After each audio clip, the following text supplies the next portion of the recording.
Hello everyone. In this video tutorial, we will understand pod disruption budgets, generally referred as PDPs. PDPs are Kubernetes API objects that ensure the high availability of applications running inside Kubernetes cluster, especially during disruptions. A PDP defines the minimum number of pods an application requires to function smoothly during such disruptions. Before we move further, let's familiarize ourselves with two types of disruption: voluntary and involuntary. Involuntary disruptions are unavoidable. These are the events like hardware failure, VM crashed, kernel panic, and many more.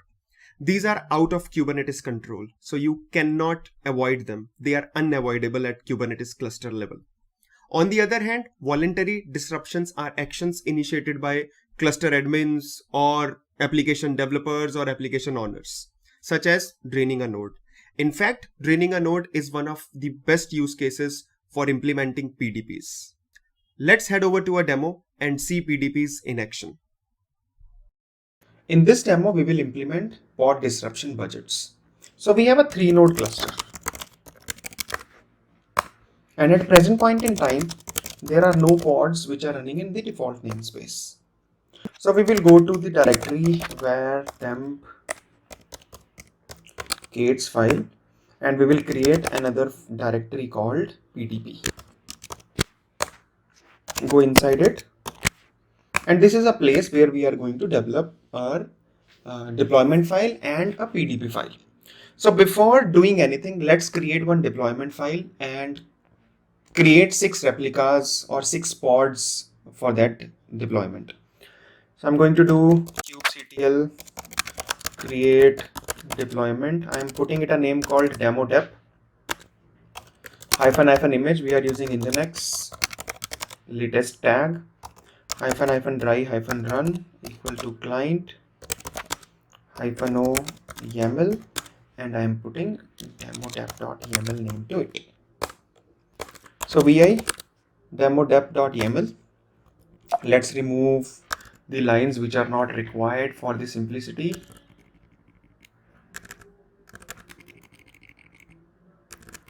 Now let's change the replicas from 1 to 6 because we are having 2 nodes.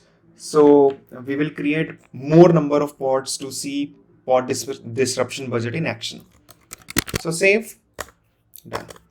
So let's do kubectl apply -f demo dep.yaml. All done.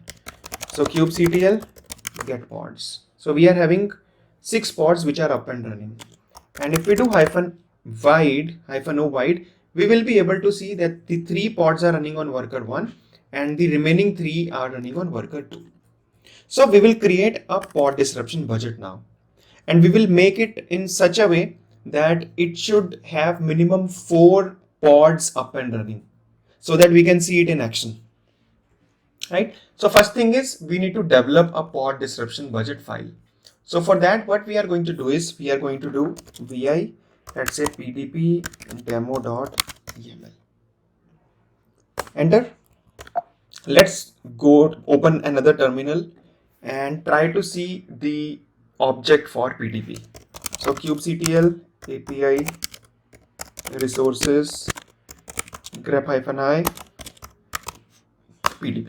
See here we have pod disruption budgets or a PDP. Right, to check the details again, kubectl explain PDP. Now we can see API version, kind, metadata, and spec. So let's take them and develop our file. Kind, metadata, and spec. Now API. If you come back here, see this. The API will be group /version. So it will be policy /v1. Let's take it and put it here. The kind should be pod disruption budget. Copy, paste it here.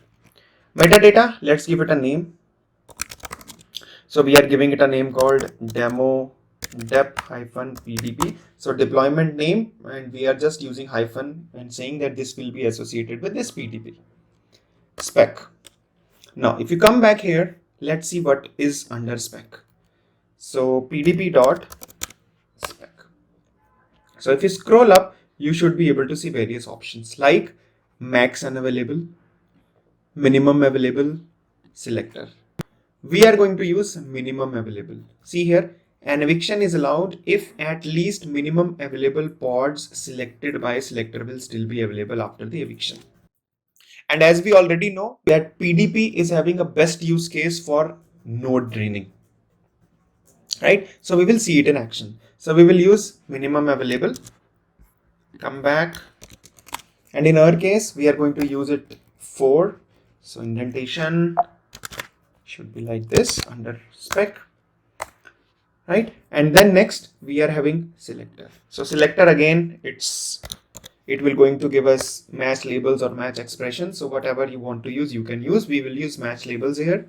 So selector, under selector, we are going to have match labels. So copy this, come back, selector, under selector, we are having match labels. Now this match label, what should we put here? Let me save it and open our demo dep.yml file.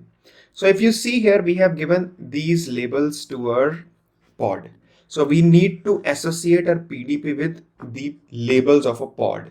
So we are going to copy this and we are going to put it under the selector field here like this. So we are associating this PDP with the pods which are having this label set, right? Save, come back. Now this is our pod disruption budget file for the deployment which we have created. So if you do 𝒄𝒐TL get PDP, there should be nothing. Let's create it. So 𝒄𝒐TL apply -f. So we will do PDP demo.yml. All done. Check it again and you should be able to see. So we are having demo.dep PDP, which is created 4 seconds ago and which is saying that I should have minimum 4 pods available. Now let me clear a screen. So if you do 𝒄𝒐TL get pods -o wide. So we are having 3 pods running on worker 1 and 3 pods running on worker 2. Now 𝒄𝒐TL get PDP. We want 4 pods to be always up and running. Now in order to simulate it, if you do 𝒄𝒐TL get nodes, now in order to simulate it, what we need to do? So first of all, we need to make sure worker 1 is not having any further resources available to allow pod eviction, right? Otherwise, if one pod will be deleted, it will get recreated on node 1 and then the number 4 will be available and then rest of the things will be deleted. So in order to simulate a real scenario, first of all, what we will do is we will make sure that worker 1 is completely unavailable for any resources. So I am going to cordon this. Cordon worker.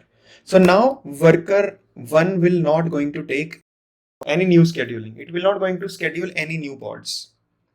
Now we will going to see the pod disruption budgets in action.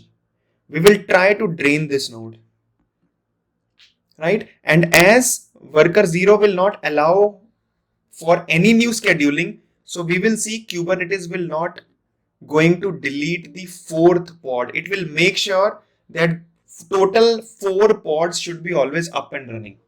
And in our case, it will going to be 3 pods on worker 1 and 1 pod on worker. It will evict 2 pods, but it will not going to evict the 4th one because that is being applied in the pod disruption budget. So let's see this in action.